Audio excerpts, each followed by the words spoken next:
Today, I am talking input jack plates. Or is it output jack plates? Stick around.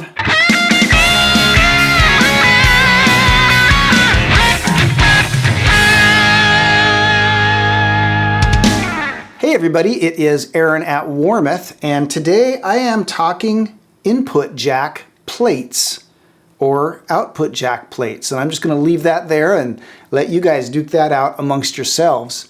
But the plates that hold the 1/4-inch mono jack is what I'm talking about, where you plug your cable into. Now the grand poobah of jacks for guitars is the 1/4-inch mono jack, and there are other kinds. Warmoth even carries other kinds like the Planet Wave stereo jack, but the 1/4-inch mono jack is the heavyweight champion of jacks in the guitar world. And all the plates that hold it that I'm about to show you all work with this. So there's full compatibility there. You don't have to think about that part at all. Now, the plates themselves are typically made out of metal. Sometimes they're made out of other things like plastic or wood, but the vast majority of the time they're made out of metal. And all of the ones that I have in my selection here today are made out of metal. So let's get down to the specifics. All right, so first up is the Strat top jack plate. And if you've been on planet Earth anytime since about 1954, you've likely seen one of these things. They're very ubiquitous. They're very recognizable because of their elongated oval shape and the way this area where the cable plugs into is recessed. And Warmoth does one route for these, and it is the Strat top mount jack route. And we do that on our Strat replacement bodies and a few other bodies. And that is the way they get mounted 99% of the time. Now I have seen a few adventurous alternative takes on it. Sometimes well, like on Alec Lifeson's Hentor Sportscaster, he actually mounted it upside down so that this area protrudes up from the guitar. And sometimes I see it mounted along the edge of a guitar, either along like the underside edge, or if it's a V-shaped guitar, sometimes inside one of the V's. A few times I've seen it on the back of a guitar, but Warmoth doesn't do any of those routes. We only do the Strat top mount jack route, which is, like, again, how it gets used 99% of the time. Now, the pros to this is it's really nice to use if you use a straight plug. Also, it's ubiquitous. You see it everywhere. The cons to this are if you use a right angle plug, it's very awkward. It'll work.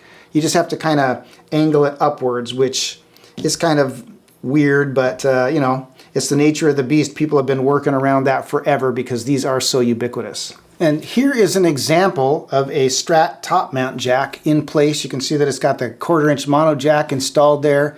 This shouldn't be any big surprise. I have a feeling you've seen about 1 million of these.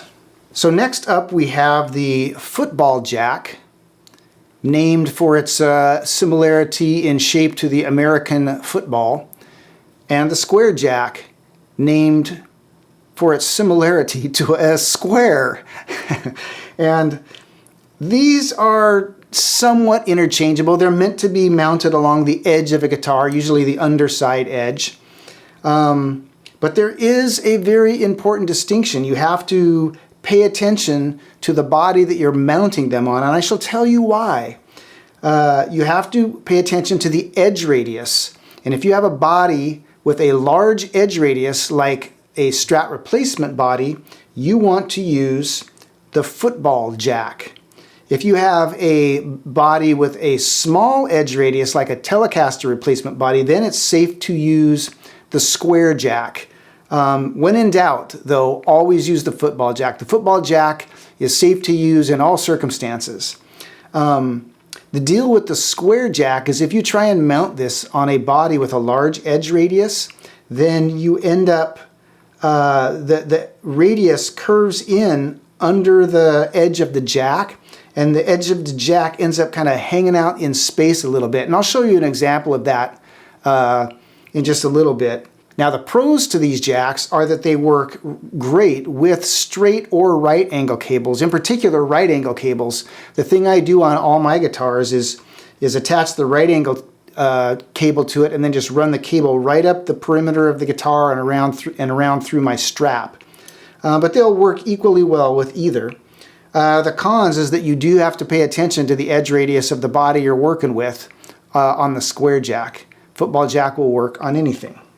And here is a football jack plate, and I'm going to attempt to hold a square plate in place so you can see that overhang I'm talking about. Are you able to see that? Looks like it.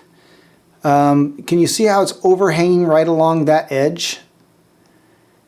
That's the danger when using a square jack plate with a guitar. Now, don't be thrown off by the Tele control plate I have on here. This is not a Tele replacement body. This is a hybrid Strat replacement body, which uses Tele hardware. So this is a Strat replacement body. Don't let that throw you off. And again, if you hold on the square jack plate on there, see how it hangs over that edge right there? See if I can... And then notice how that this does not. This is the football jack is much more centered. Now this is a Tele replacement body. You can see that it has a much smaller edge radius, and ironically, it does not have a Tele plate because this Tele replacement body is rear routed. So you just have to ignore that again. But you can see that the square jack plate does not hang over the edge here. So it's safe to use a square jack plate on a small edge radius body, like a Tele replacement body or soloist body. Next up, we have these two, which like these two, are similar in a way. This is a Tele input cup, and this is my most hated jack plate of all. I hate these things so much. I hate these things with the power of 1,000 suns, and I shall tell you why. These are a traditional Tele jack, and there is nothing holding them in place other than the tension of this little insert that goes behind the jack. This insert is held in place when you mount the 1/4-inch jack to it. You put that in between there like so, and then you just basically cram it into the cram hole. Into the jack ream on the side of the body, and all that holds it in place is the little sharp points on the end of this, I guess you would call it a spring. And I have seen this work itself loose over time and fall out so many times. I just hate this design. It's something that should go away, in my opinion. So if you're doing a vintage Tele replacement body and you want all the details to be just right, you're the customer who wants this. Otherwise, I would always opt for this. This is an Electra socket, and it's very similar in appearance to this, but it is held in, instead of being held in by a pointy spring, it's held in by 2 screws. And it looks very similar. It's got, it still has that kind of vintage Tele look, but it's just more secure. It's much more robust. And it's not going to work itself out over time like the input cup will. Now, there are pros and cons to these. The cons to the input cup, I've already gone over. That it falls out over time. It works itself loose. Another con that they both have is neither one works very well with the right angle plug, because you see how deeply they're recessed. You really need a straight cable, a straight plug coming straight out of there. If you try and plug a right angle plug in there, sometimes because they're so recessed, you can't get it to go all the way in. So that, to me, is a big con with these, is that they don't work very well with right angle plugs. All right, so now let's talk about which jack route you need to specify if you're going to use each of these. Now, I've already talked about how we only do one route for this one, the Strat top mount jack route, so that's a no-brainer. The football plate and the square plate will work with either a 7/8 inch jack hole or a 3/4 inch jack hole, but I would always go for the 7/8 inch. I don't I don't like the 3/4 at all. And the reason why is because it's so small that once you have your 1/4 inch mono jack attached to the jack plate and you put it in place, then you insert your cable into it, and the plug wants to, this little piece right here has to flex and expand to allow the plug to engage. And a 3/4 inch hole, you have a very tight window to make sure that this is installed correctly so that that has room to flex and then come back. A lot of times, if you don't get it just right, this can't flex enough to allow it to plug in. So I just always opt for the 7/8. I just don't see any reason to do the 3/4. But, if you do, these will work with either a 3/4 or a 7/8.